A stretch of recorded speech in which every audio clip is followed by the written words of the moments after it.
thank you, Father, that you've given us your word and that we're working together. Okay. Our timeline this week, I guess I need to put my glasses on. Our timeline this week, we're basically, I've got it over into, I do have a thing there for audio settings. Let's see. Yeah, the microphone's on real low. Yeah, I can hardly hear you, Jim. Yeah, I see that. I see that. I can't get it to adjust. There. Is that better? Oh, yeah. Okay, okay. I didn't know I had a thing to adjust the microphone. All right. Now I'm better, huh? Yeah. Okay. Well, Hey, I'm an amateur at this. I learn each time. I didn't even know I had a way to adjust the microphone. Okay. As I was saying, we're basically between 400 and 500 BC in this week's reading. I've got it back a little bit beyond 500. I'm not sure exactly where we start in the book of let's see, Ezra, where we are there, but Esther comes in around 500, and that's the last part of what we're reading this week. And then Nehemiah is toward the later part. This is the last part of time-wise, the last part of what occurs in the New Testament. We're reading it chronologically.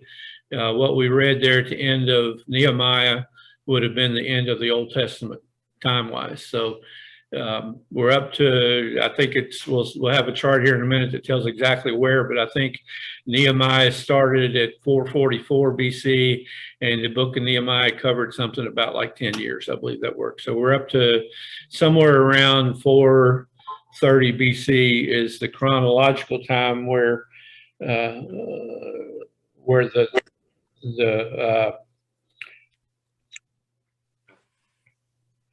the Old Testament ends. Nick just asked me if the meeting has started, so I had to answer that. So anyway, generally we're between 400 and 500 BC is where we're going to be in this week's reading. And then next week, well, actually today's reading goes back and starts Job. And most folks say Job could be way back here sometime. Certainly the setting is before, it seems to be before the law was set up. There's not really a direct relationship there, but or direct connection to the law and the law of Moses, but it's in the wisdom literature, and that goes back to before 1000 BC. So that's today's reading, but we're not going to talk about that in this group. So today we're in this meeting. Today we're between 400 and 500 BC. And the timeline for the book of Ezra, last week we went up to chapter 4, which puts us in this part.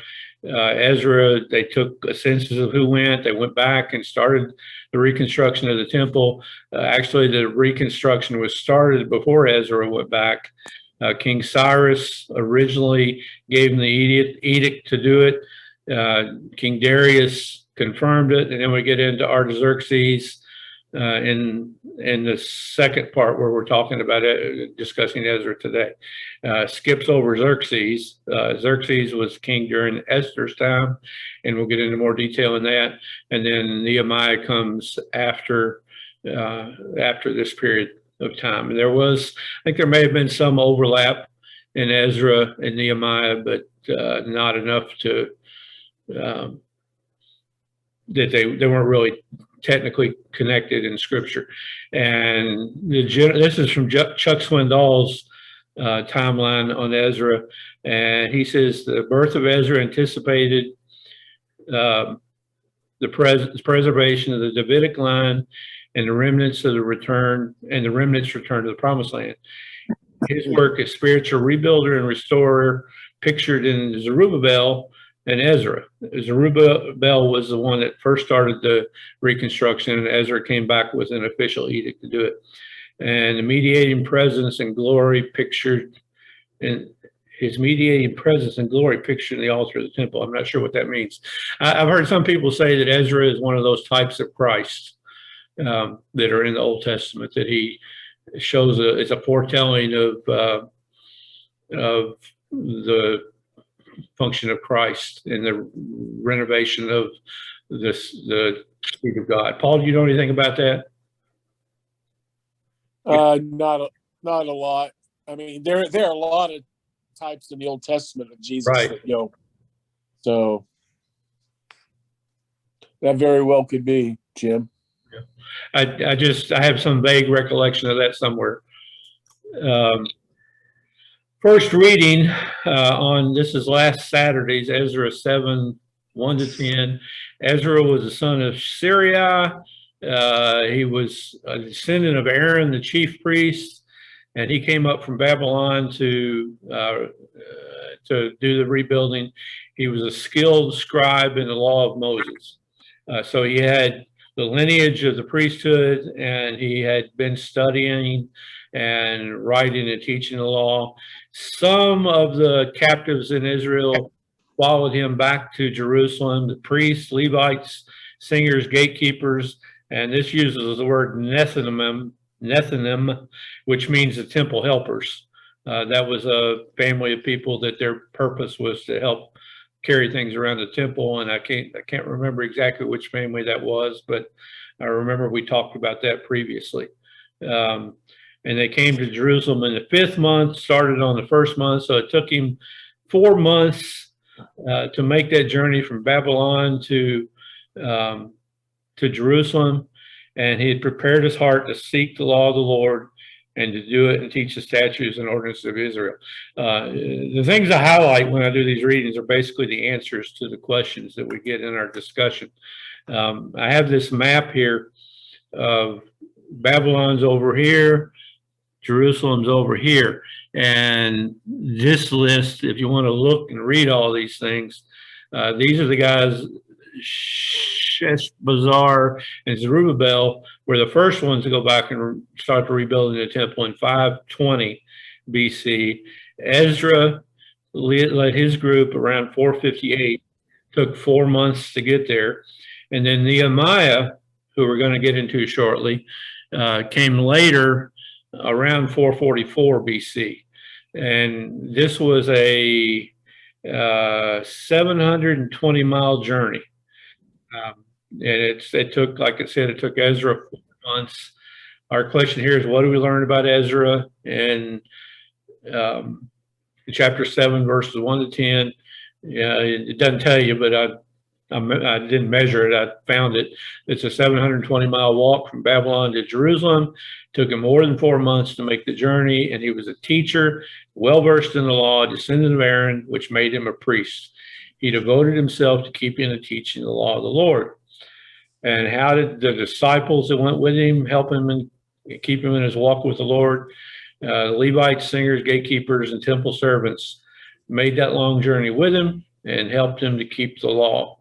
And that kind of shows their devotion as well. So, open for discussion. Anybody remember much about that from last week? Any thoughts? I'm still here. Okay. I've heard a bunch of dings. I can't tell who's here and who's not here. Okay. I don't know if you remember several years ago.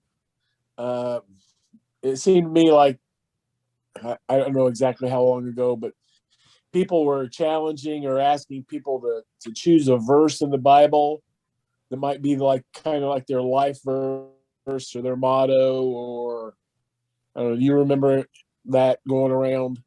I don't know if any of you guys have done that. No, I can't think anyway, of that. Ezra 7:10 is what I would consider my life verse.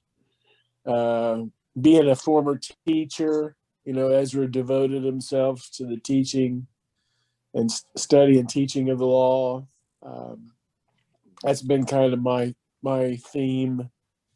Just a reminder often to me, that devotion, that commitment to to the law, to the word. And so, for what it's worth, that's kind of my life. Well, verse that brings up an 17. interesting thing. I'd kind of like to hear what your progression to where you are now was. You want to do a quick summary of that?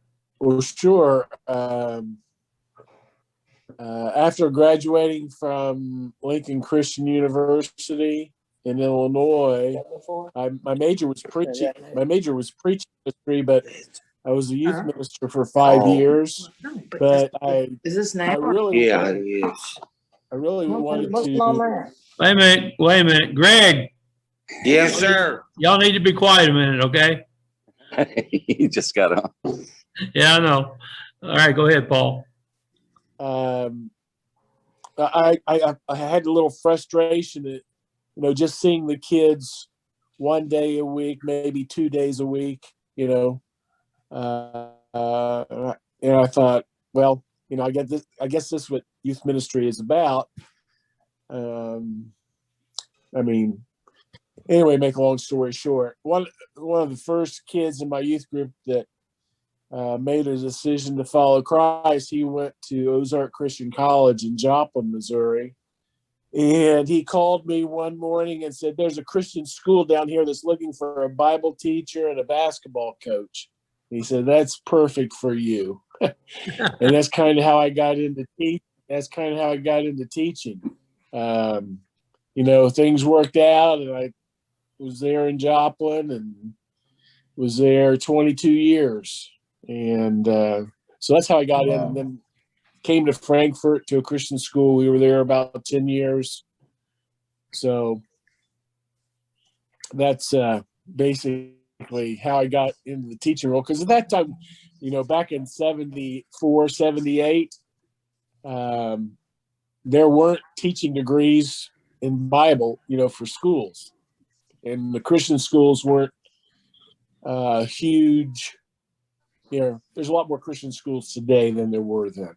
Right. And a greater emphasis on the kind of education. So, I never thought that would be a possibility, but God just kind of opened the door for me and what I felt like my gifts were, And so I taught Bible to junior high and senior high kids, 5 days a week, and I just really felt like that was what God had called me to do. So that's why that verse kind of fits in, Ezra 7:10. Okay. Well, how'd you come about being a pastor? How'd that happen? Well, when in 1990, we were at our school. We were in a prayer meeting group of staff and faculty, and one of the ladies who was the secretary at that time, she said, "Would you pray for my church?" And we're needing a preacher. Our preacher just suddenly left, and we're kind of, just trying to see through this next month. And so we prayed about that, and I just told her afterwards, if I can help you out in some way. She said, well, could you preach 2 weeks? Well, 2 weeks went to 4 weeks. 4 weeks went to 2 months. 2 months led to part-time, and to where they hired me. They asked me to come and preach for them. Kind of funny story. My title was actually permanent part-time minister. So, which translates into full-time responsibility, part-time pay. Right. That's what I figured. So you were teaching and pastoring both at that time? Yeah, I did that for almost 20 years. Yeah. And is that what led you up to Carrollton? Well, from there, Linda's mom and dad lived in Frankfurt, And so, they were starting to get up in years. And so we decided and found out there's a Christian school in Frankfurt. And I applied and they hired me. And so we were with them for 10 years. And then on the weekends, from January of 16 to August of 16, I did supply preaching down in Harrodsburg, on Sundays and Wednesdays. And when they hired a preacher, Carrollton heard about, they were in a need. The preacher had left here when the church was still in English at that time. And so they said, well, would you come? For those of you who don't know, English is a town near Carrollton. Yeah. Okay. And they asked, well, would you preach for a while? While we're looking for a minister. And I said, sure. So we made the trip every Sunday and Wednesday to English.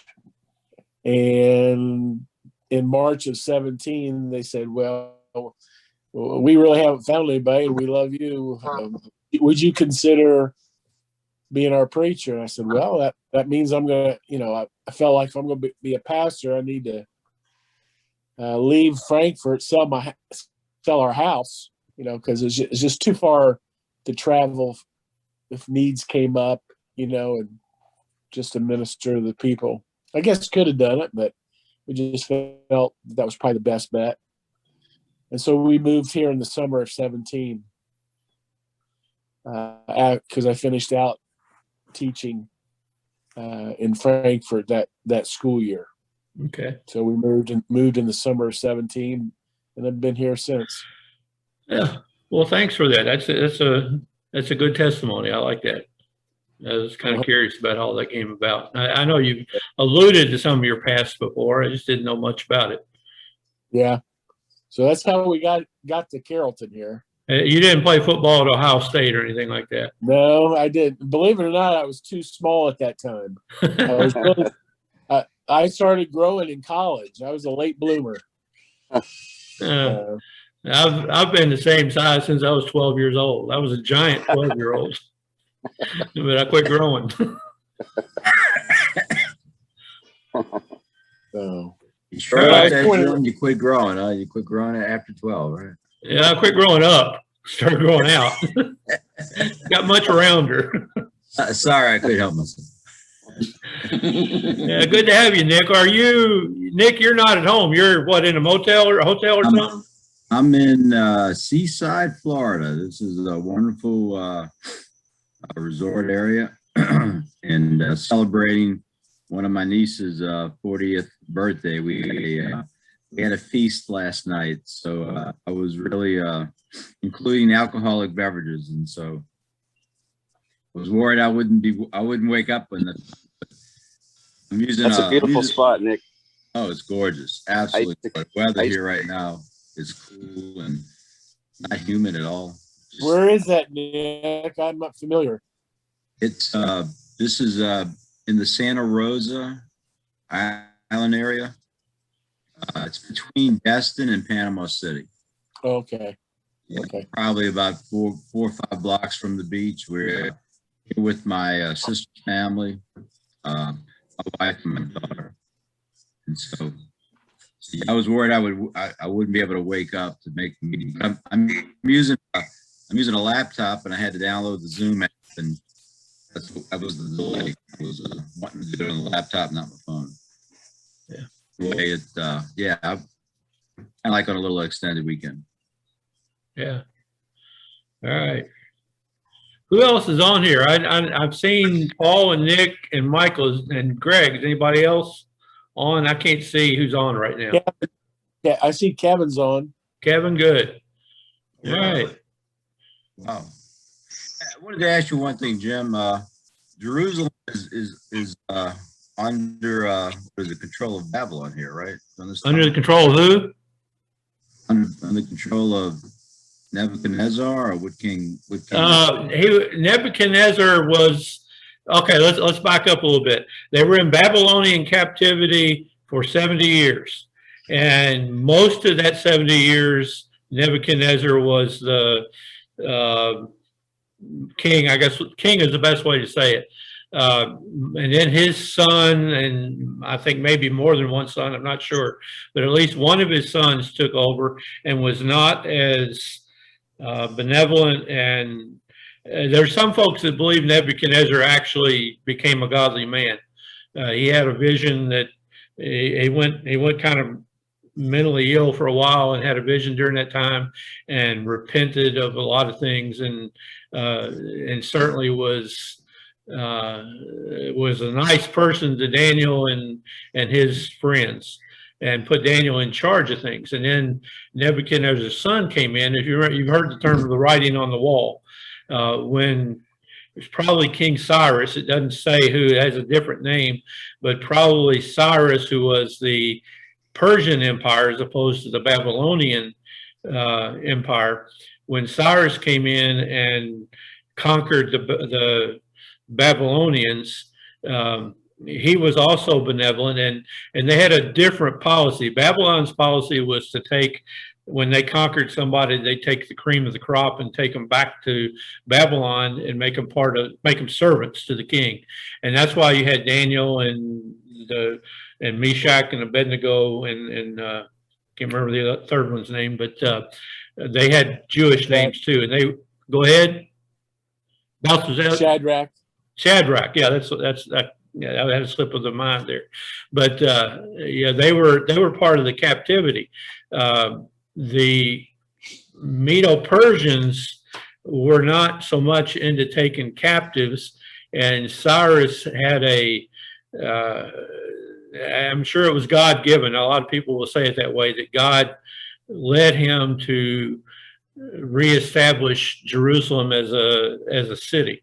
And so the group of people, not all of the people that went into captivity, but it mentions here on this map, that guy that I can't say the first one, and then Zerubbabel went back to start the building of the temple, and then Ezra came along, looks like about 60 years later, with an edict from, I think that might have been from Darius, but Cyrus had started it.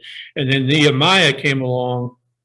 Nehemiah was the cupbearer to Artaxerxes, and he came along another, looks like 14 years later, and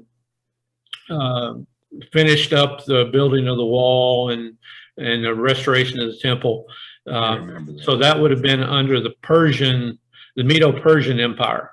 And Artaxerxes was the 5th king. Cyrus was the 1st, and there were a couple of them in between. Darius, I think, was one of those, and then Xerxes, who is the king in the book of Esther. He's also known as Ahasuerus, and he was certainly, because of Esther, became a friend of the Jewish nation or Jewish culture. And then finally Artaxerxes was very supportive of rebuilding Jerusalem.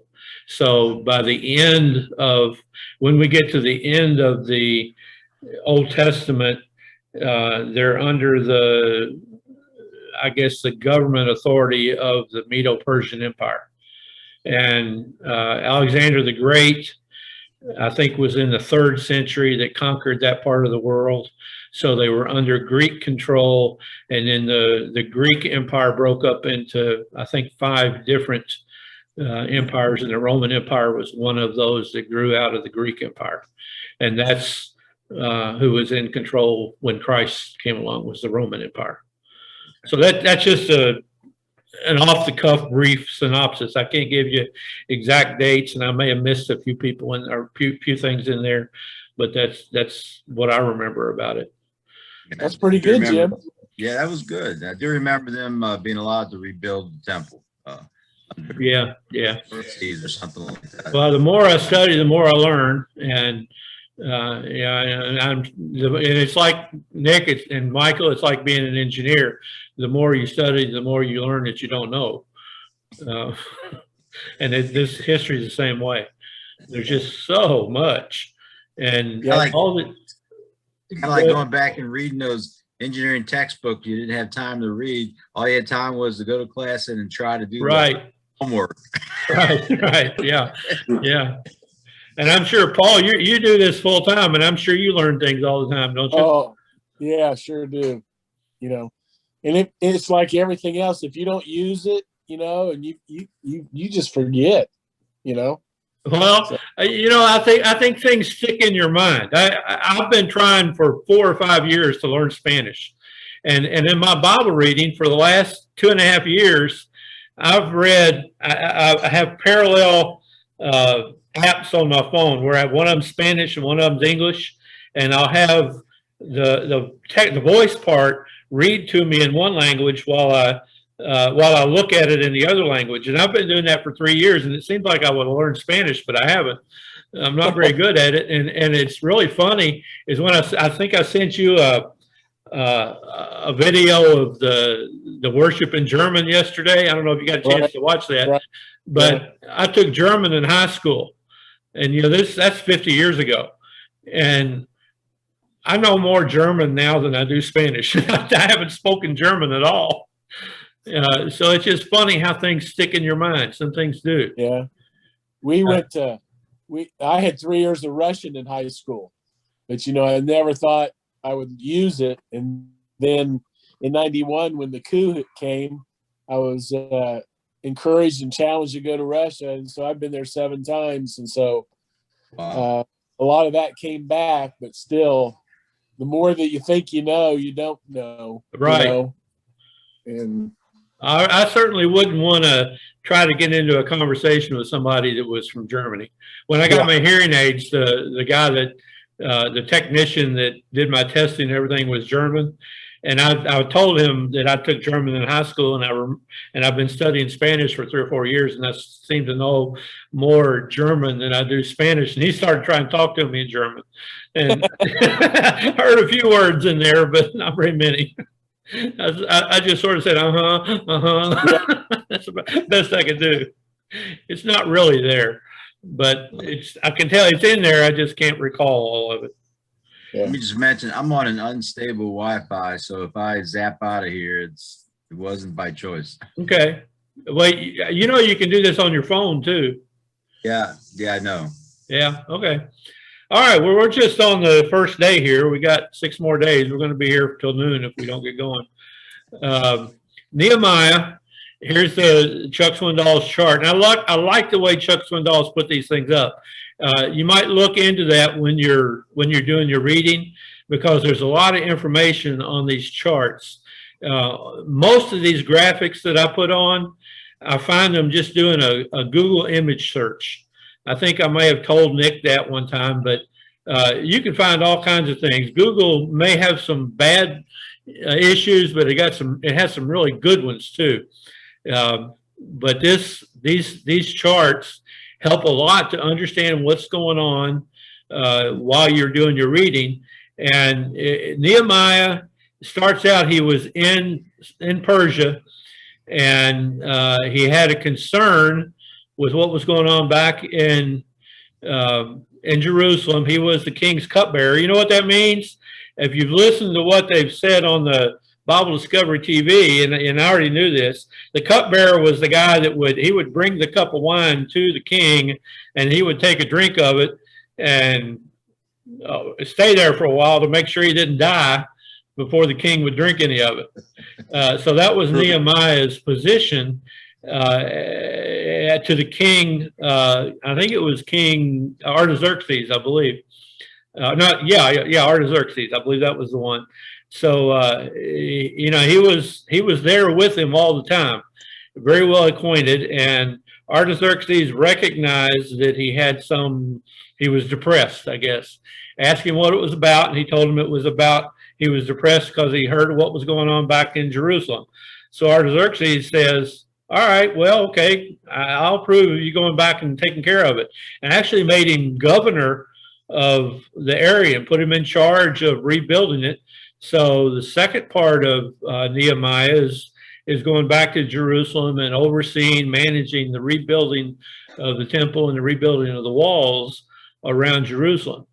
And the summary down here that Swindoll puts in is suggested in Nehemiah, who leaves an exalted position to identify with the plight of his people and lead them into a restoration.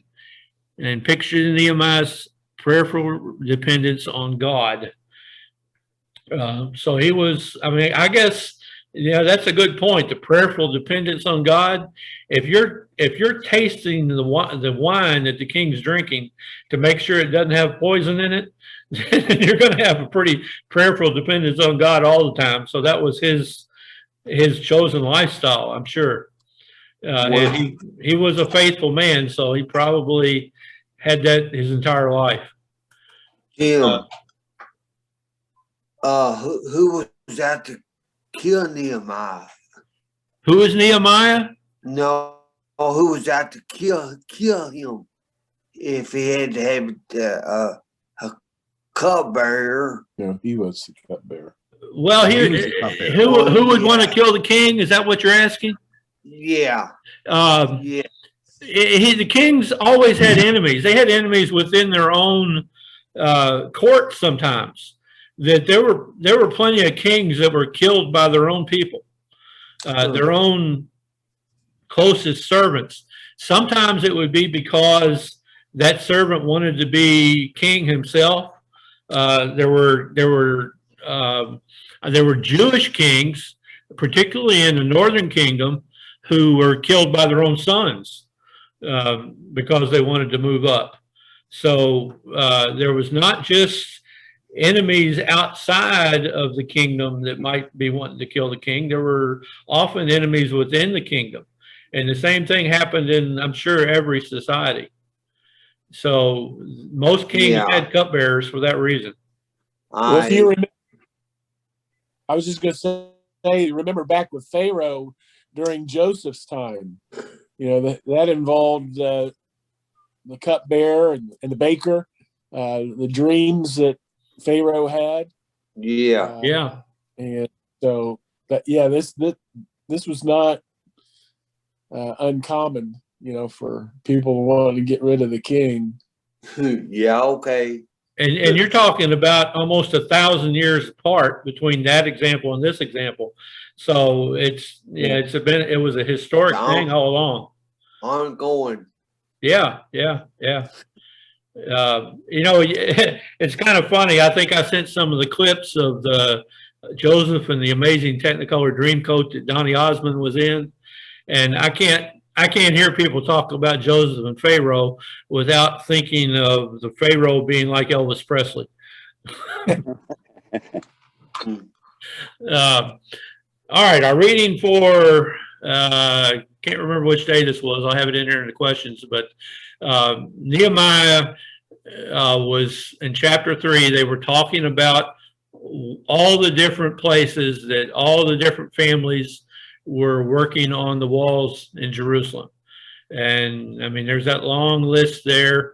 You know what it was. You were supposed to read it. It's in your Bible, but there it is. But there's a lot of detail there. Who did what part of the wall?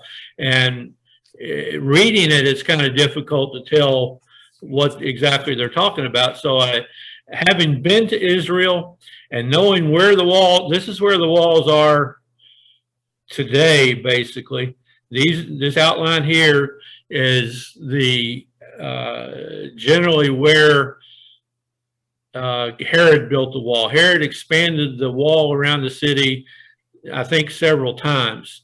The original Temple Mount was the area that everybody's used to seeing, with the Dome of the Rock in it, and the Western Wall. The Western Wall is over, well, I'm saying it's over here, but it may be right there. I'm not sure, because you'll see one of the pictures that I'm going to show later is that they revere that wall as a remnant of the temple.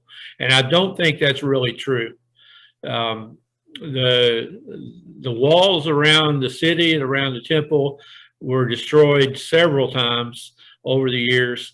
And this rebuilding we're talking about now is basically this blue outline right now. And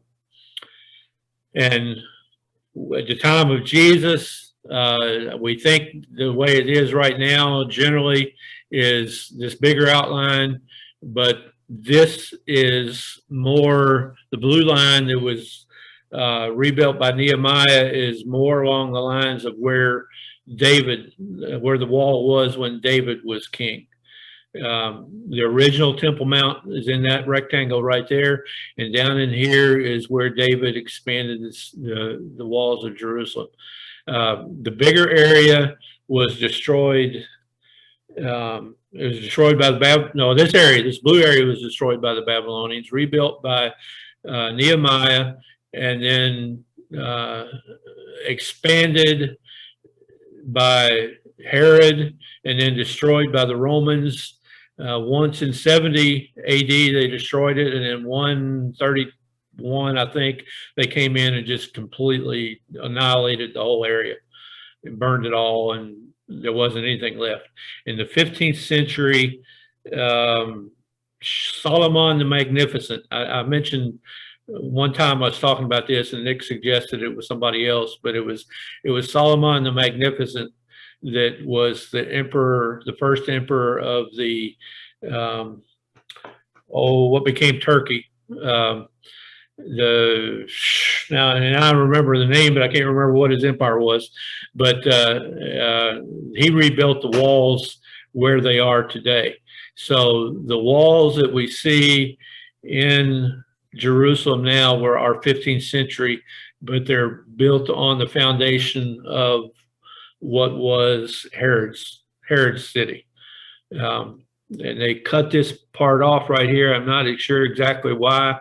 That may have been because this was all the city of David down here, and they didn't want to recognize the Jewish presence. And we'll get into that a little bit. I've got some pictures in here in a minute. But the teamwork we see was everybody was working on their sections near their homes and all at the same time. It's like a big giant construction project, and lots of people working on it, and they were putting up the walls of this blue outline. And how can we apply this to the church today? You know, I look at that like we can work on our own part of God's kingdom as he's called us to do, and allow others to do what they're called to do, and support them when they're attacked, to work together, but to do what we're called to do. I'm done. Anybody want to talk about that a little bit? That was Sunday's reading. So we're 2 days into our discussion for today. Go on to the next one if nobody wants to talk about that, because I've got a whole bunch of pictures here. This is a model of what the city, the walls of Nehemiah would have looked like, with a temple up there in that rectangular area, and a Temple Mount, and then the walls around the city of David. The city of David is this area down in here. These walls were not rebuilt, and what's there today is much larger than the Temple Mount is. And it looks like, my question, Jim, why were there so many gates? I mean, I see the names, obviously. Why were there so many gates? Let me get back to this one. Well, we can talk about the gates a little bit. The eastern gate is the only one of these that I think is still there. We'll talk about that in a few minutes. They had, probably for commerce, if you look, they're called Sheep Gate, Fish Gate, Dung Gate, Fountain Gate, Water Gate, Horse Gate. Those are probably because that was what went on at those areas. You don't want your dung gate to be at the same place as your water gate. Yeah, that's obvious. Yeah. And you don't want your, you got horses that are being bought and sold. Same with sheep and fish and what have you. Some people got, I guess, whoever that guy is, some folks got their names on there.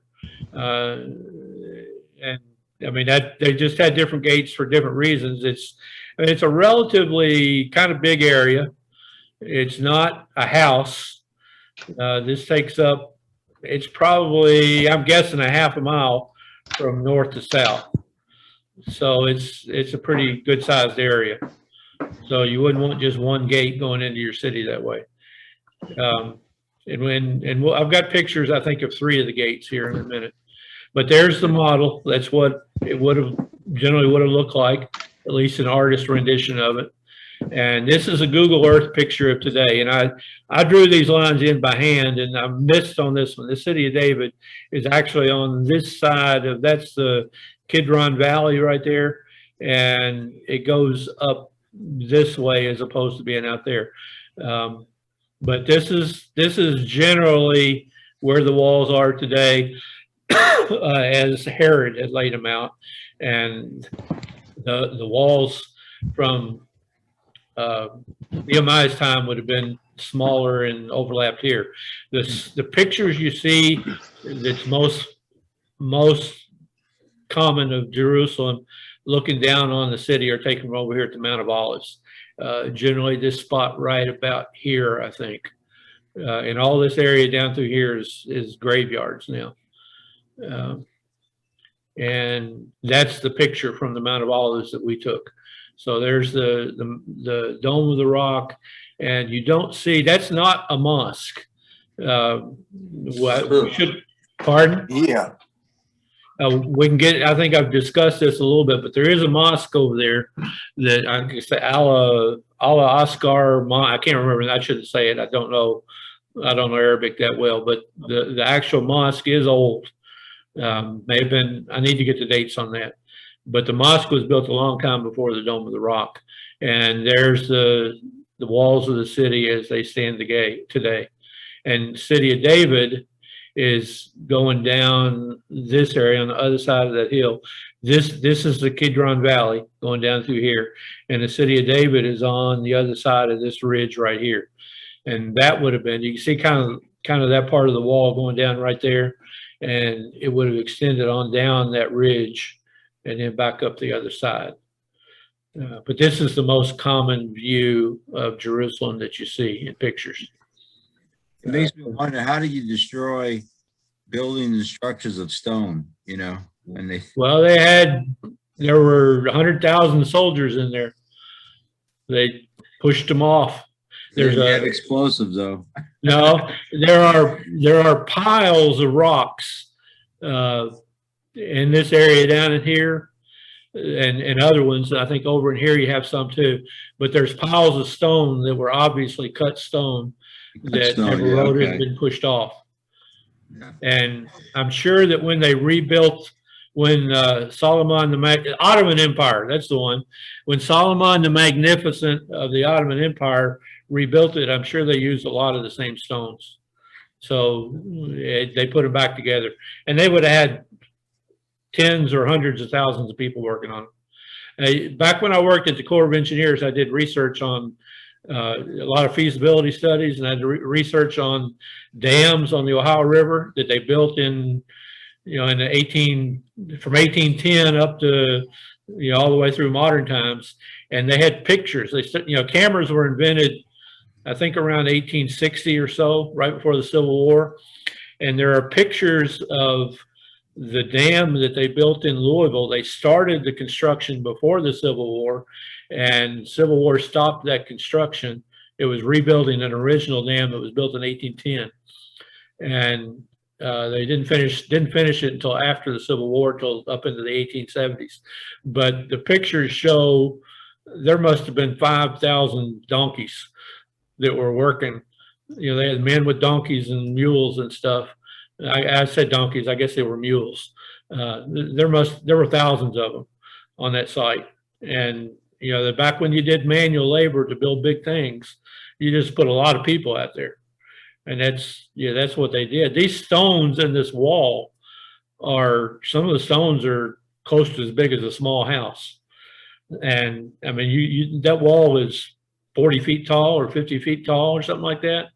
You wonder how in the world they get those stones way up there when they didn't have cranes.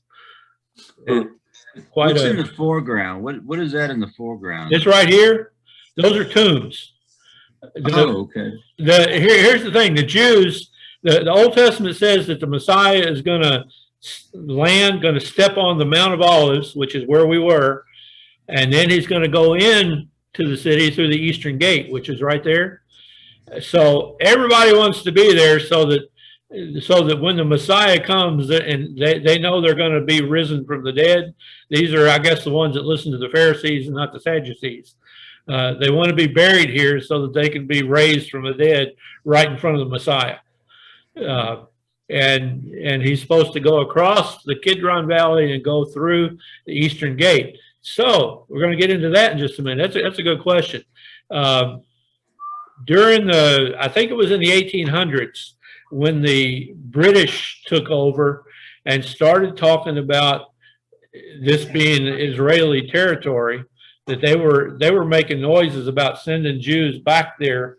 The occupants at the time who were Palestinians, and this was all known as Palestine because the Romans named it that. But they filled in those gates. See right there where the arrow's pointing, there's two arches right there, and those are filled in with stone. So they filled that in because they knew that that the Jewish prophecy said the Messiah was going to go through those gates. So they filled the gates in so the Messiah couldn't get there, which is, that's the enemy always tries to thwart the work of God.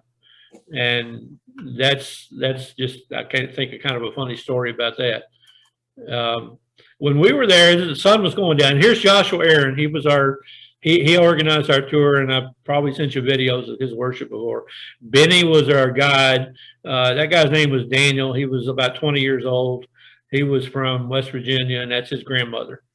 But the Eastern Gate, it was kind of neat because the sun's going down over the Eastern Gate, and I think that's a pretty neat picture.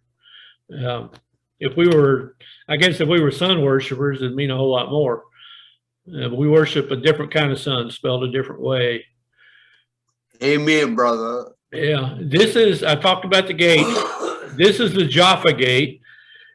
Obviously, it looks like we were in the bus when we took this picture. And they were probably, I think what we were probably doing was getting off the bus because that bus wouldn't fit through that gate. They were letting us off the bus, and Kim or I, one of us snapped a picture. But that's the Jaffa Gate. And that's not listed on that picture a while ago because this is not the original wall. The Jaffa Gate. Let me go back here. I'll show you where that is. Oh, okay, that was a picture I just passed up. The Jaffa Gate is right there. I have the arrow on there. The Jaffa Gate's over here.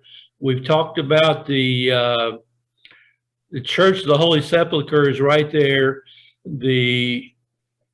That's the Damascus Gate, which I don't have a picture of, but the Garden Tomb is up in this area above the Damascus Gate.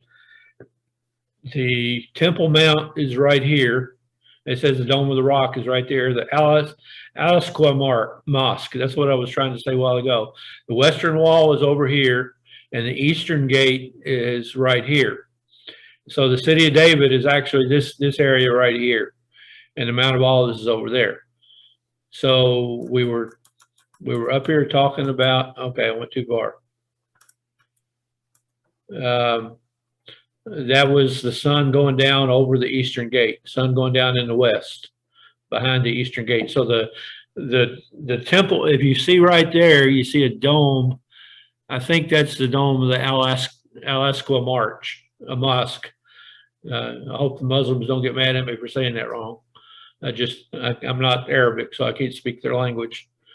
But anyway, there's a Jaffa Gate, and that goes in. The Temple Mount is back there about a half a mile. I've showed you this picture before, I think. This is the ruins of the City of David, which is on the south side of that wall. This is the visitor center right here, and the visitor center is kind of built into the back wall or the south wall of the wall that's there now, that's been there for 500 years or 400 years, however long it's been since the Ottoman Empire. But this would have been enclosed within David's city and within what Nehemiah rebuilt. And that's an archaeological dig in the City of David. And that particular part would have been probably part of David's palace. This is known as, it's got 4 different names. This is the Zion Gate. It's also known as the Southern Gate, or the King David Gate. It's also known as the Wounded Gate. And you see all these pock marks all around it.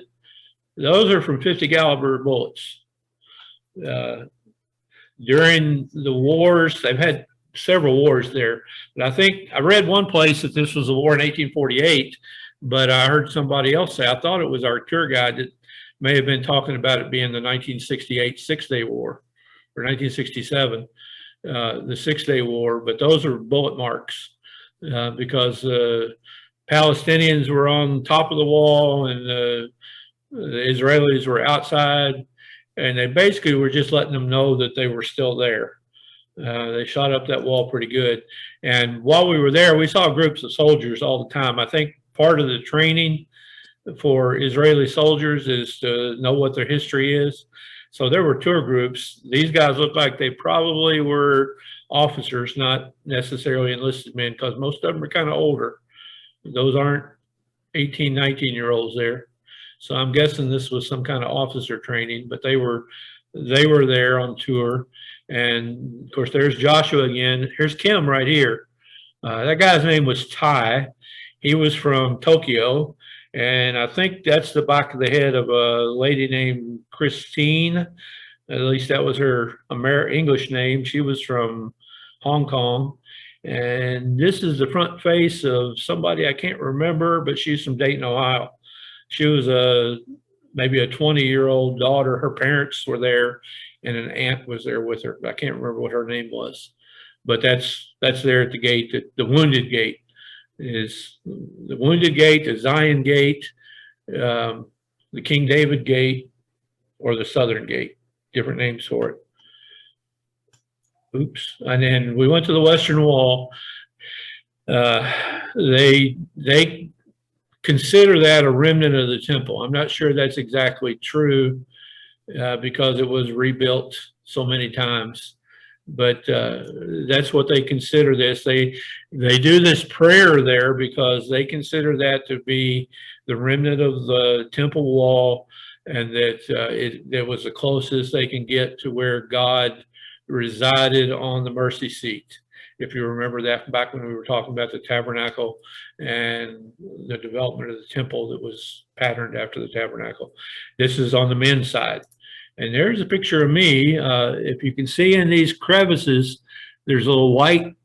People put their prayer notes in these crevices, and that's what I was doing. We had prayer notes about different things and different people, and I put my prayer notes on the men's side, and Kim was over on the women's side.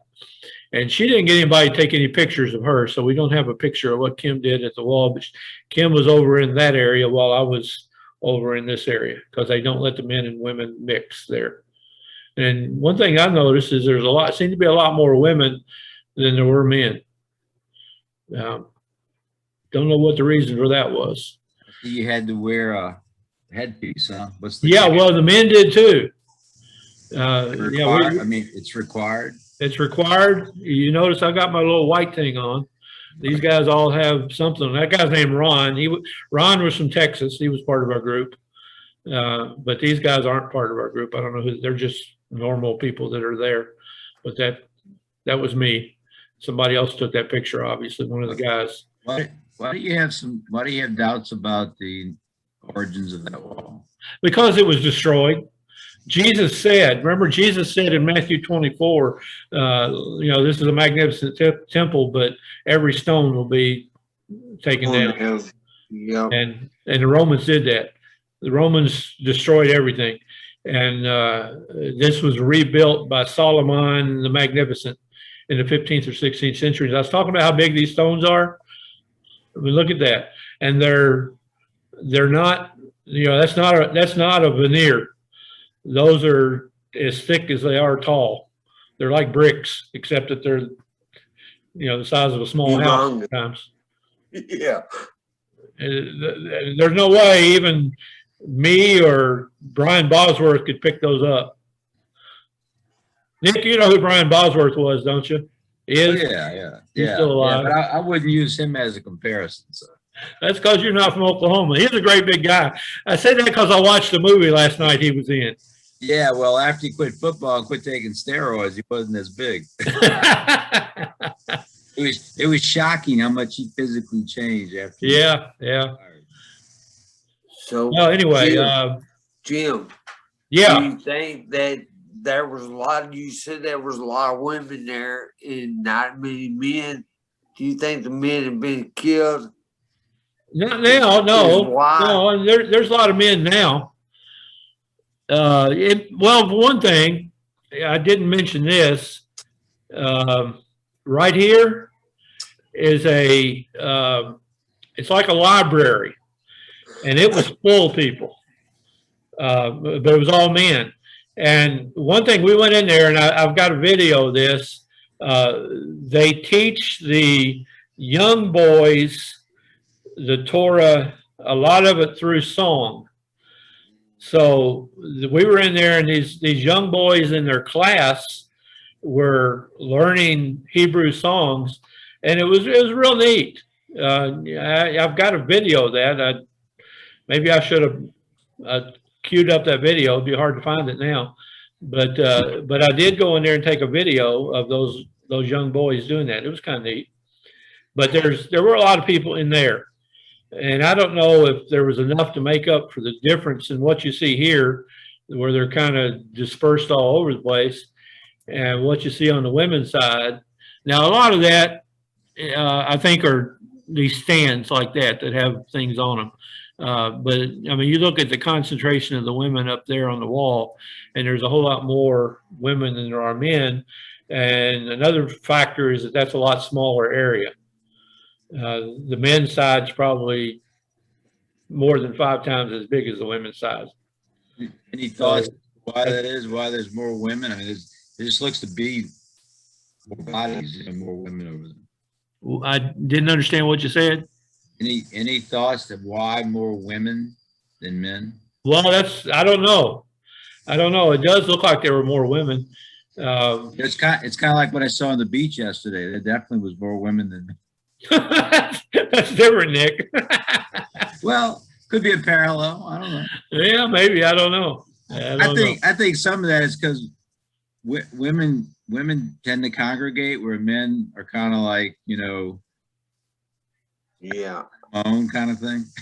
Well, I'm thinking You know back to our tour group had, I think there may have been maybe 20 people in our group, and probably 1, 2, 3, 4, 5, 6 men, 7 men. So there were probably twice as many women in our tour group as there were men.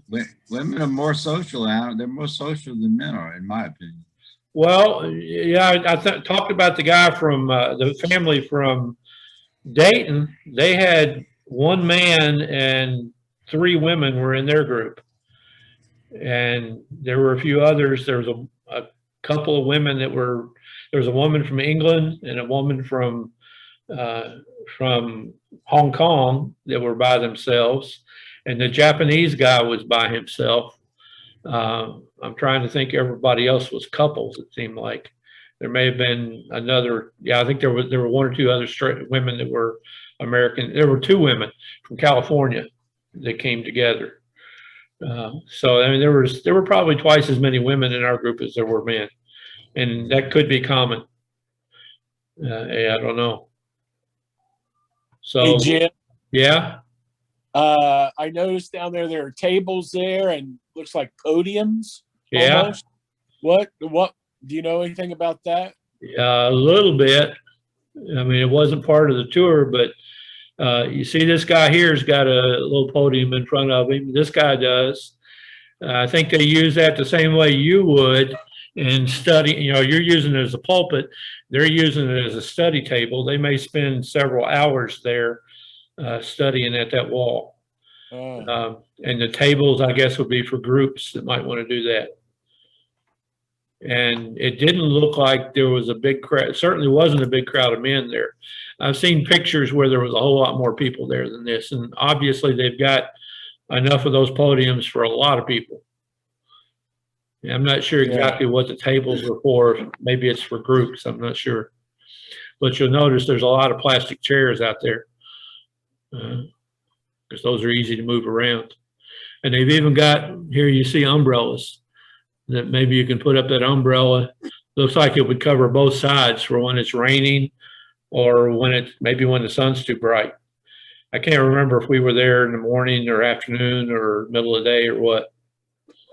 But it does get hot there. It can be 120 degrees there. So I'm sure they want to get out of the sun sometimes too.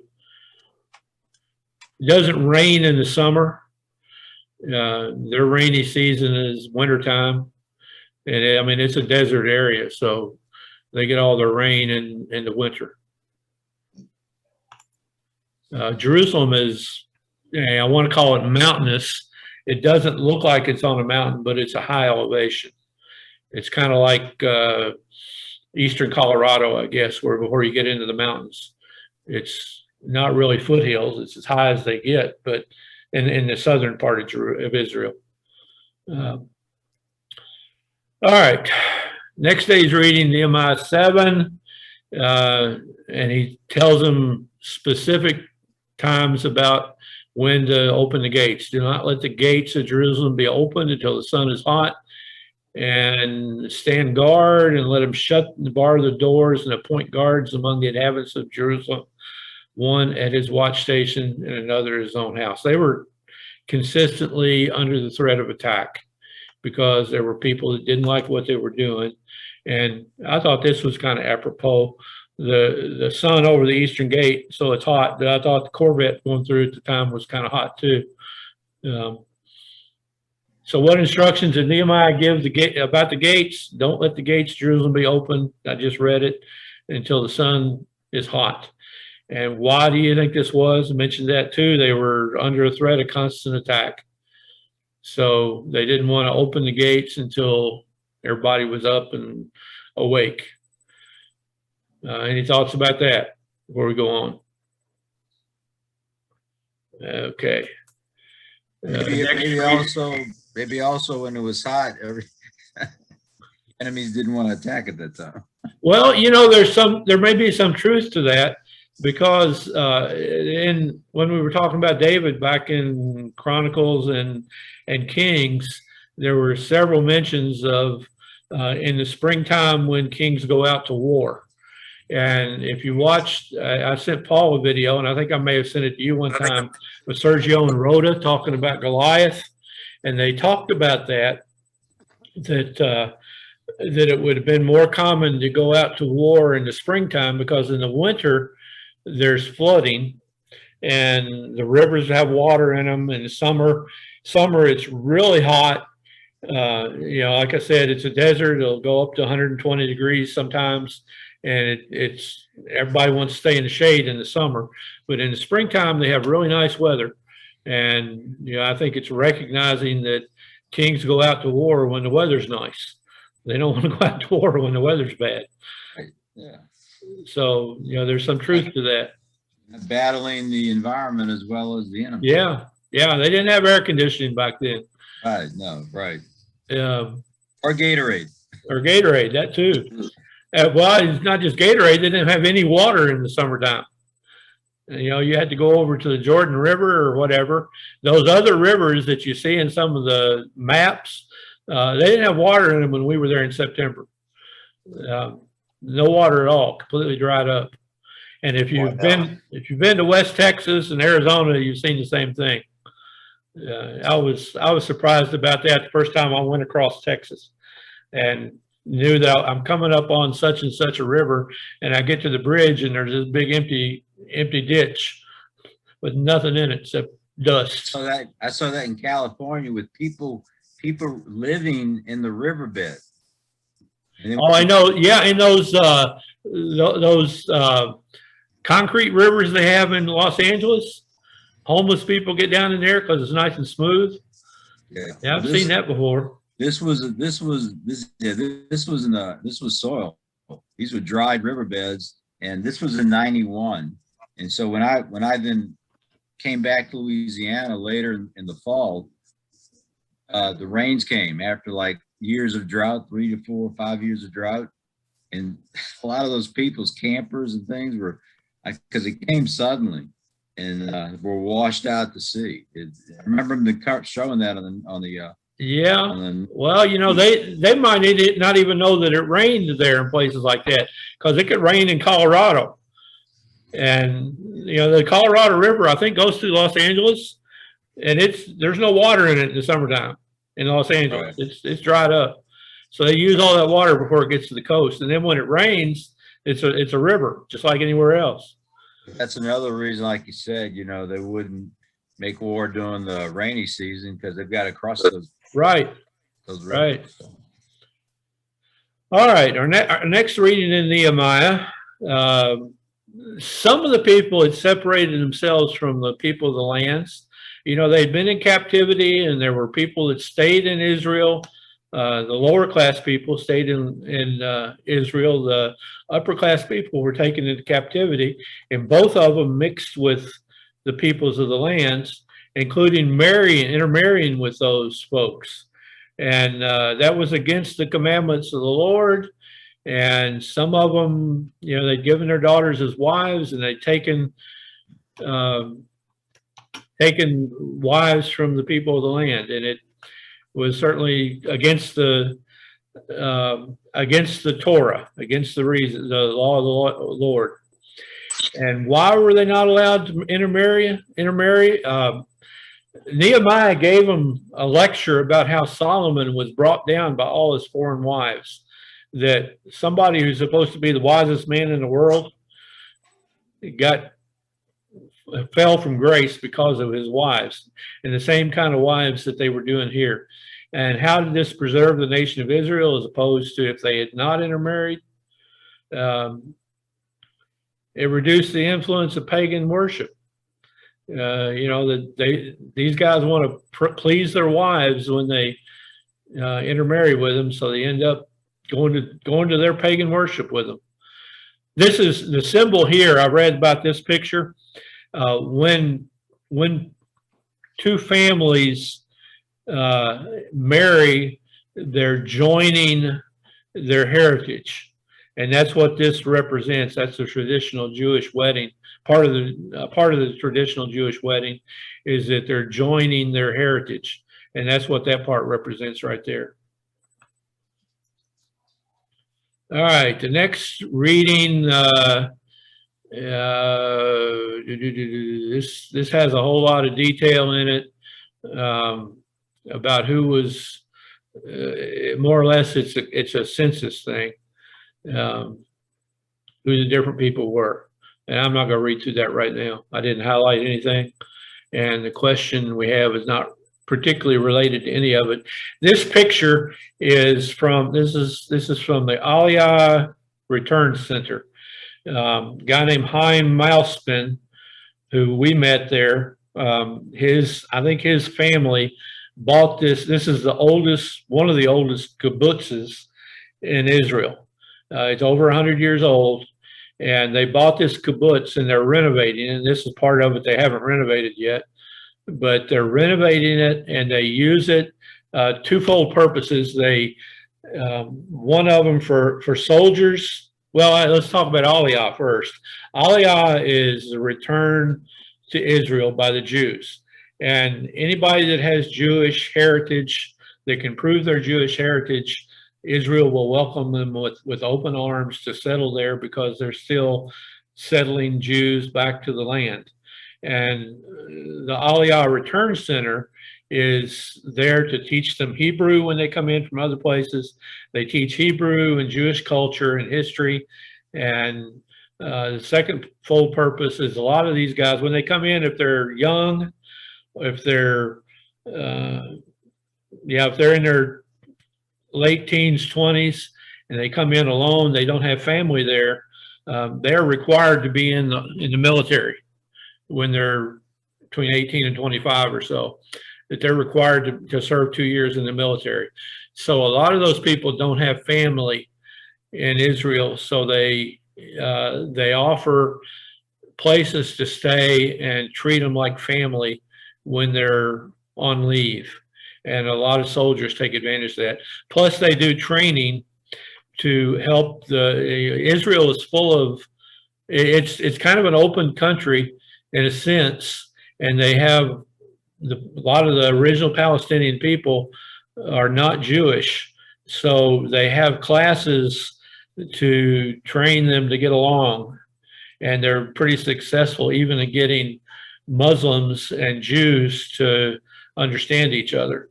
From what I can understand, what I see, it's mostly Sunni Muslims who can get along with Jews. The Shiites are not so friendly, and that's a general statement. But they do their best to try to help them learn to get along, and they're pretty successful at it, from what I understand. But why did people volunteer to go back to Jerusalem in Nehemiah's time? Because it was their home. It was the promised land. And they remembered, even though it had been 70 years, their parents had told them about it. There probably were some survivors that remembered a little bit. Daniel made it almost to the end, but there's no record of Daniel going back. He made it through all of the captivity, though, with the Babylonian captivity. And the Persians were allowing them to go back. So, that a lot of those guys made it through, and certainly had taught their children about their heritage and culture.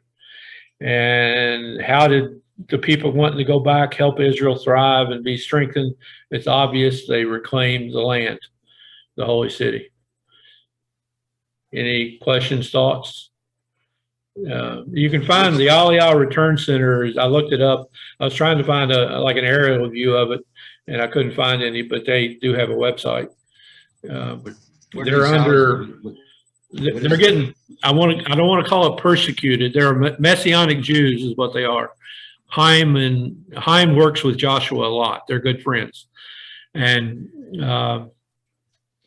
they've come under criticism because the ultra-Orthodox Jews are accusing them of trying to preach the gospel of Jesus to Jews, and they officially don't do that. And the government has never had any complaints from anybody except the ultra-Orthodox. And I think there's one person in particular that's pushed that, but that person has so much power that the government has started making noises about their support and participation with this Aliyah Center. So that's what's going on with those guys. It's Aliyah, I believe is how you spell that. Okay, getting into Esther. This is another one of Charles Swindoll's timelines that I like, but we have different, we're under, this is all under King Artaxerxes, who's also known as Ahasuerus. There's some controversy over Esther, a couple of things. Some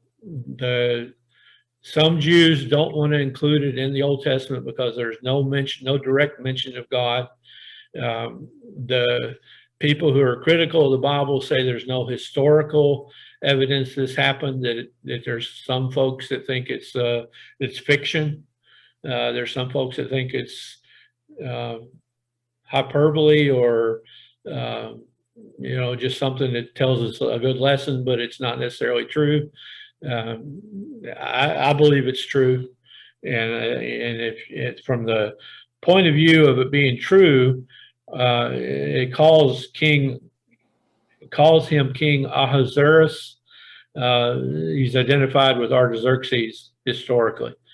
But if you remember the story, there was a Queen Vashti that Artaxerxes was having a big party with all his nobles and probably people that were from diplomats and things from other places, wanted to bring in his beautiful queen to show her off, and she wouldn't do it because they were all drunk. It doesn't say that, but they've been drinking. It specifically says that he was married with wine. Merry, Mary with wine. And she wouldn't come in, so he gets rid of her, and they have a beauty contest basically, and Esther gets picked out of the beauty contest to be the queen. And there's this story, another noble in the court of Artaxerxes, who's one of the high-ranking nobles that doesn't. Well, you remember the story. Mordecai, who raised Esther, won't bow down to him, so he takes a particular dislike for Mordecai, wants to hang him and destroy all of his people. He gets Artaxerxes to issue a decree to say that all the Jews are going to be killed in the whole kingdom, which was huge, and probably at that time would have probably wiped out almost all of the Jews, because the kingdom, the empire of the Persians and Medes covered almost all of the Middle East. And it's another example of Satan trying to wipe out the seed of the Messiah. I think I've heard that. I think Ryan talked about that during one of this week's programs. But this started in 483 BC, covered, looks like 10 years, 483, 473 BC. And she was an advocate for her people and was even willing to die for her people. So I guess I've never heard anybody say that, but that sounds like another picture of Christ, that she was willing to die for her people. All right. And it was I thought there were a lot of parallels in those chapters in Esther. Yeah. I think it may have been before you got on, but we talked about that earlier, and I asked Paul, and he had that same comment, that there are many types of Christ in the Old Testament. And we've talked about a few of those today. All right, in chapter 3 of Esther, just what I was talking about, the king's servants, they were supposed to bow down to Haman, and king's servants were supposed to bow down and pay homage to him. Mordecai wouldn't do it, and he told them he was a Jew, so Haman thought to destroy all the Jews. Just what I just talked about. That was our reading for Thursday. And how did Mordecai honor the second commandment? Second commandment basically says you're not going to bow yourself down to any false god. There's a quote of the second commandment as it comes out of the New King James Version, but it basically says you're not going to have any false gods to bow down to. So he refused to bow down to a man that was not God. And I talked about how the Persian Empire covered most of the Middle East. This dark green is what Iran is now. So that's what Iran looks like. Israel is down in this small area. Well, I can't find them. Where's the Mediterranean? There's the Mediterranean. Israel's this small area right here, just like I thought. This light green is what the Persian Empire was. So this is over to India. I think up in here is, I think we call that China now. So it covered a huge part. This is over into Greece and down past Egypt, over to Libya and down to Ethiopia. So a big chunk of Africa, part of Eastern Europe, and part of Western Asia. All the Middle East was the Persian Empire. So there's a big, huge chunk of land. If they had exterminated all the Jews in this area, I'm not sure that there were a whole lot of Jews beyond that area at that time. So I think that might have been Satan's plan to get rid of all of them. All right. This is the account, our next reading for yesterday, for Thursday, was the account of where Esther identified Haman as the guy that was going to have him wiped out, and got her husband, the king, incensed with Haman, and he ended up hanging Haman and elevated Mordecai. So in what way did Esther honor the calling of the Lord? This is our last one. This is yesterday. What way did Esther honor the calling of the Lord in Esther 7? even though God is not mentioned in the book. She stood in the gap for the people. She was born for such a time as that. Now, y'all mentioned that being a type of Christ right there. She stood in the gap for her people. So that sort of says that. And does it make you relate to her more? Yeah, I think you should be prepared to act in the best interests of God at all the time. I think that's our last. Yeah, that's the end of it. Anybody? Let's just get into general discussion. Anybody got any thoughts on that? Or just anything in general? Just one thought I had. I remember in college, I had an instructor. He wasn't a professor. He was probably like a PhD candidate, and he was teaching. He was Iranian. He was very well liked, very well respected, and he wouldn't say he was from Iran. He would still call it Persian. Right. Yeah. You and I, at the time we went to school, it was before the Ayatollah took over in Iran. And the guys that were in school when we were, some of them were radical. If you remember, they were doing all those protests all over America. The Shah was in power. Yeah, the Shah was in power, and there were some that wanted to get rid of the Shah, but the people that got sent over here then were ones that were on the Shah's good list. And so right, he was paying for their education. Right, he was paying for their education, and they were an ally to the United States, and they were one of our good allies in the Middle East at that time, before the Ayatollah. Khomeini was that Ayatollah's name. In 1979, the Ayatollah took over. And I guess Paul was old enough to remember that too. But when we were in engineering school, we were dealing with those guys all the time. In my office, graduate school office at Purdue, I think they had offices for all the graduate students that were getting paid. And there were 5 in my office. And there was a guy from Taiwan, and there were 2 Iranians, and there was a guy from Buffalo, New York. So I was the only real American in there. New York, I almost don't want to count. But I remember when I went up there to interview before I started school, I was talking with the guy that was the head of the structural engineering department, and I was asking him about graduate assistantship, and he said, "Well, everything is already decided right now, but there are always people that don't. They end up taking another position at a different school." And I said, "Well, what's the chance of getting one of those that gets turned down?" And he had 2 stacks of paper on his desk, and one of them was maybe a foot tall, and one of them had 4 or 5 applications in it. And he said, "These are foreign students.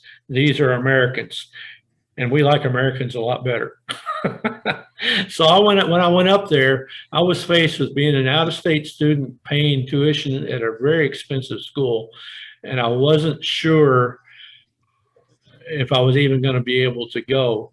But I went up there and got my assistantship the day before I had to register. So that took care of all my expenses. And actually, I was an employee. I was a teaching assistant, so I got paid. Plus, I didn't have to pay for any of school. So that was a blessing. And I get these. My financial obligation, I think, is to God's work right now. But I get these letters from Purdue all the time, and I tell Kim, these guys gave me a free education that actually they paid me to go to school and get a degree that's made me lots of money over the last 40 or 50 years. And I have sent them money before. But I don't feel guilty, but I feel like I have a responsibility to pass that on. But it's not my primary thing. My primary thing is the gospel right now. And I don't know, that's just my thoughts. I probably need to send them more than I do, because they did give me a very valuable education.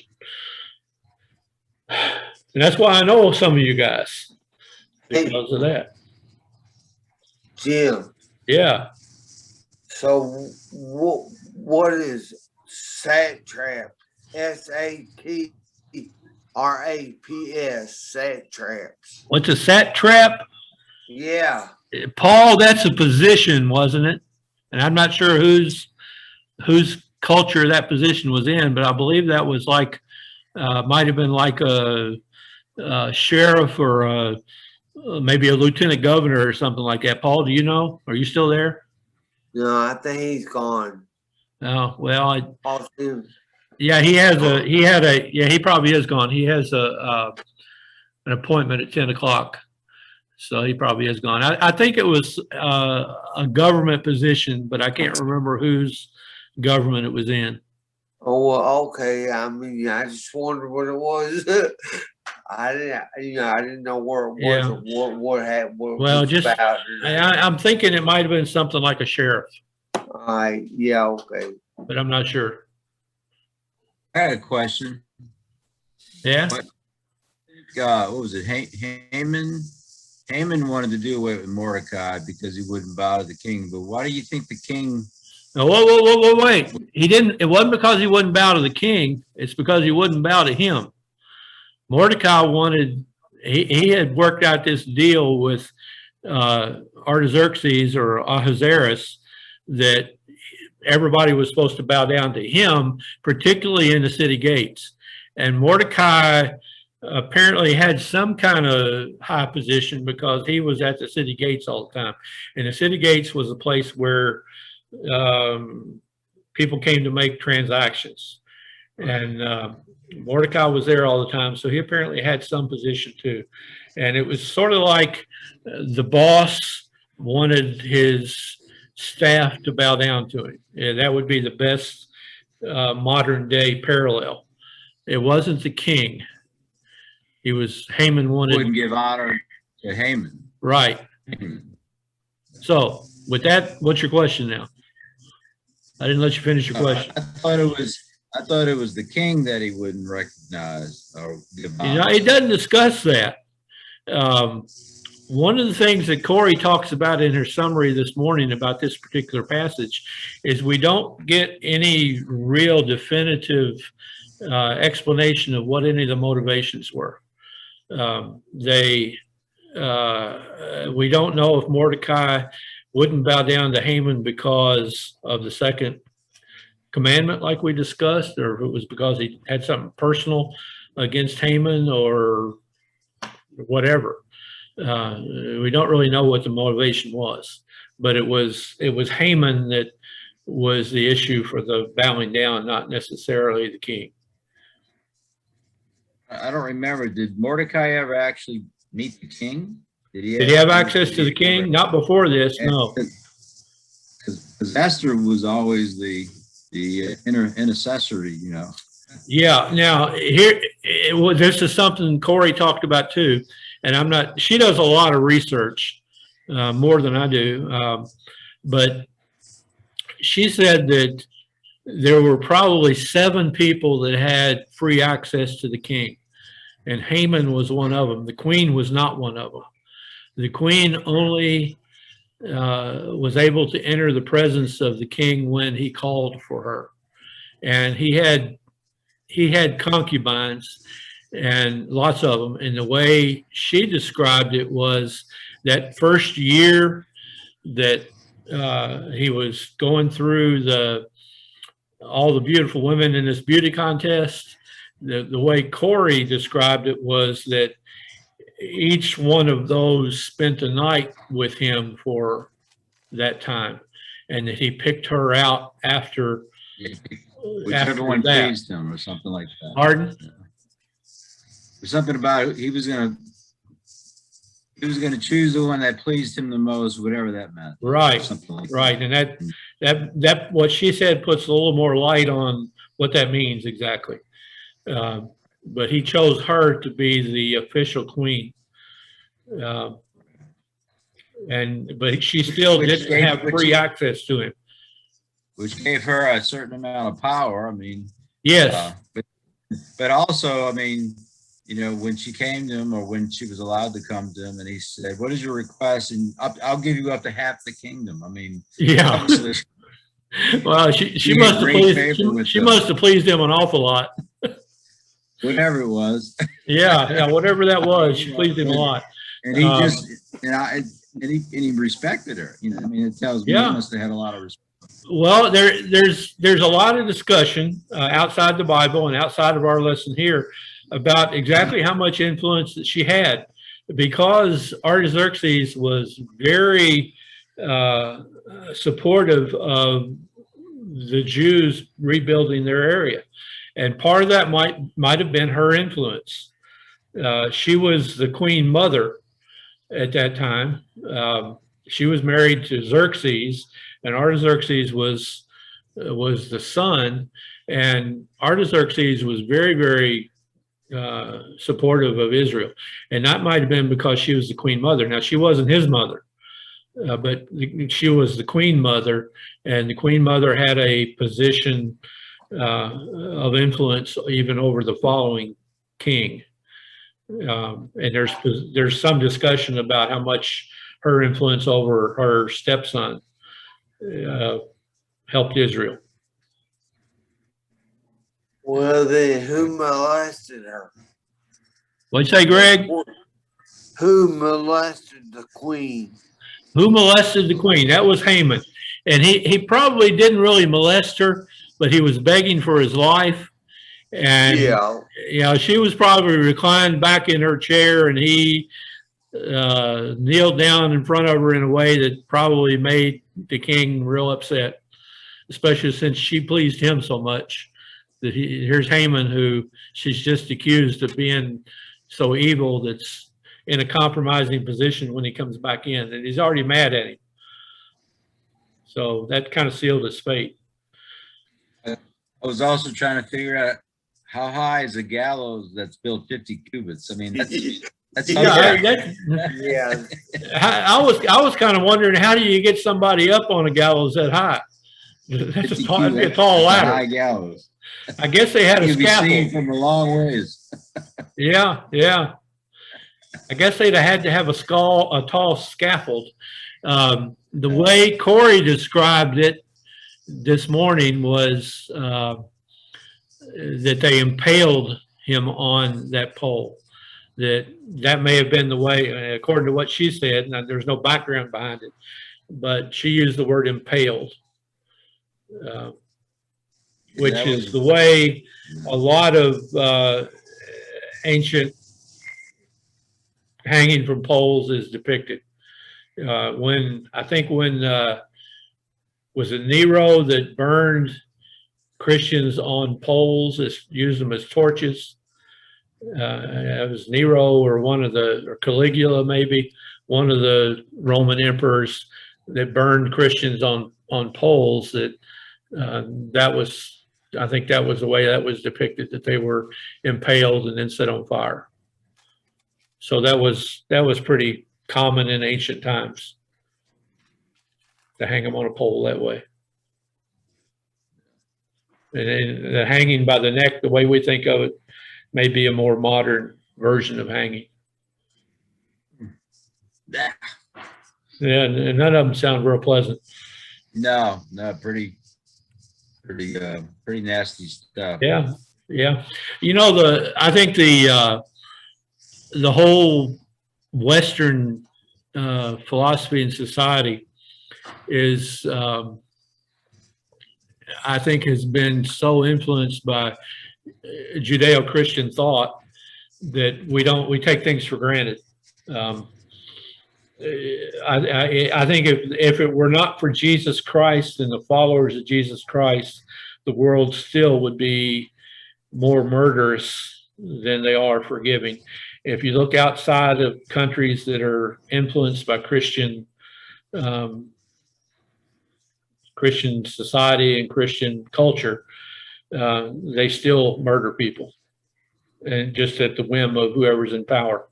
That it's the survival of the fittest anywhere outside of what's primarily the Roman and British empires that were influenced by Christianity. And speaking about what we just talked about back in the 70s when the Shah was in power in Iran, the critics of the Shah, the supporters of the, Khomeini and the religious leaders, they were claiming that's what the Shah was doing. That he was killing his own people who didn't Yeah. follow him. And if you remember that, they were always Yeah. publishing that. Well, that's common in in the that US, culture. obviously. That's common in that culture now. They still do it. Even the ones that we try to be allies with, they're brutal in the way that they treat their own people, and that's pretty common. To do that to whoever opposes them, right? Pardon? To do that to whoever the opposition is. Yeah. And it can be their own people sometimes. The Sunnis and the Shiite Muslims. If they didn't have us to fight, they would be fighting each other. And the Sunnis have become more culturally cooperative than they're almost cooperative right now. The Sunnis are. They're all lining up to make peace with Israel. If Saudi Arabia, they've got this thing called the Abraham Accords, which we've talked about before, and if Saudi Arabia were to sign on to that, probably all the rest of them would join right in. Which religious sect is in power in Iran now? Iran is the Shiites, and that's the basic. That's like the Roman. It's the center of Shiite religion right now. Hasn't always been the ones who are. They're the ones who are less cooperative. They are less cooperative. Yes, and they're the ones that are driving pretty much all the terrorism. They're the backing of Hamas and Hezbollah, and the ones that we have dealt with that supposedly aren't there anymore. What was the Taliban? They were all being backed by Iran, and they're the ones that are causing problems. The Sunnis are very cooperative. I had a discussion with Crystalline. I don't know if you saw any of those emails that went back and forth between me and her and Jeff, but I had a long discussion with Crystalline the other day and talked about that, not from a religious standpoint, but she was a spy. She listened in on the conversations the bad guys were having over radio, and that was her job in Afghanistan.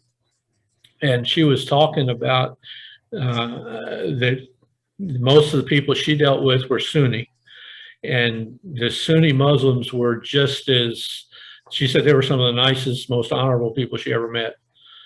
And I think that probably is pretty common. Kevin, are you there? Kevin, can you get in? Unmute yourself. I'm here. Yeah. Now Terry was married to a guy that was Muslim before. Is that right? That's my understanding. Yes. You don't know whether or not he was Sunni or Shiite, do you? Hold on, I'll find out. Yeah. Why don't you ask? Okay. Crystalline knew their language. Yeah, she's a linguist, is what she is.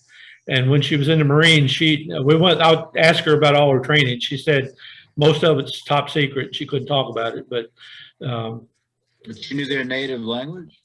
She's American, but the language, she knew their language. Their language. She told me yeah. Shiite. He was a Shiite? Yes. Wow. Okay. Well, he must not have been very serious about it, but he did go. He went back to, where did he go to? Iran? Saudi Arabia. He was Saudi Arabian? Did you see Saudi Arabia? I said the other Abdurrahman Uh-huh. was from Saudi Arabia. It was Sunni? Tony was Shiite. Abdurrahman was Sunni. Okay. Okay. Sunni. She said he was Shiite, but he was from Saudi Arabia. Yeah. And the other one was Sunni. Who was Sunni? Her ex. Her ex was Sunni.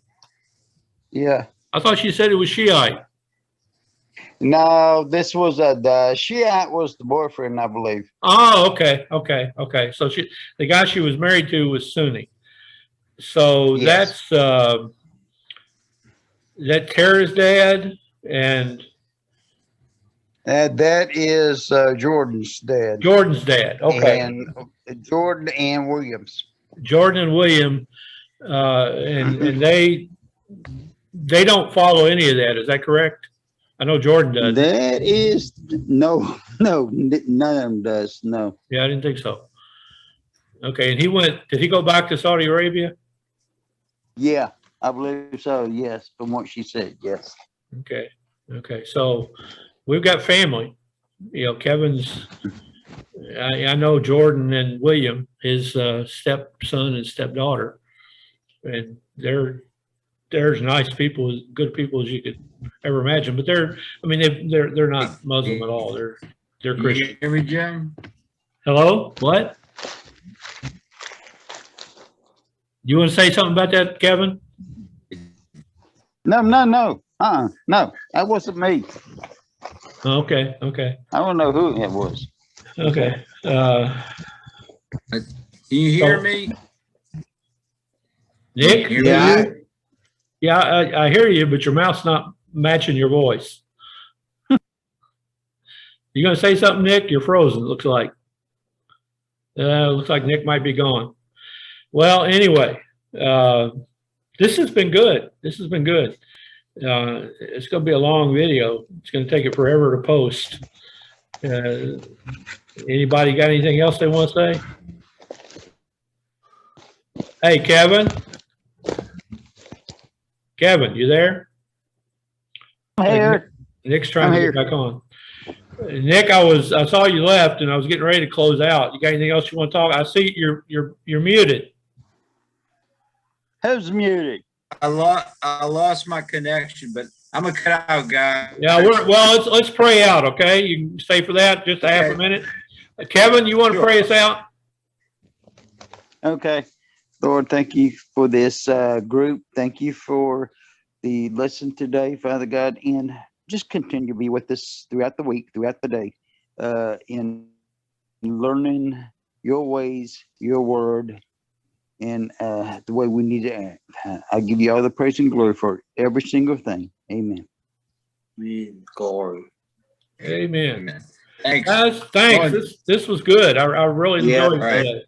Gotta go. All right. I'm going to cut us out. See y'all later. Yeah. Same All here. right. Thank you. How you doing? Roll Tide, baby.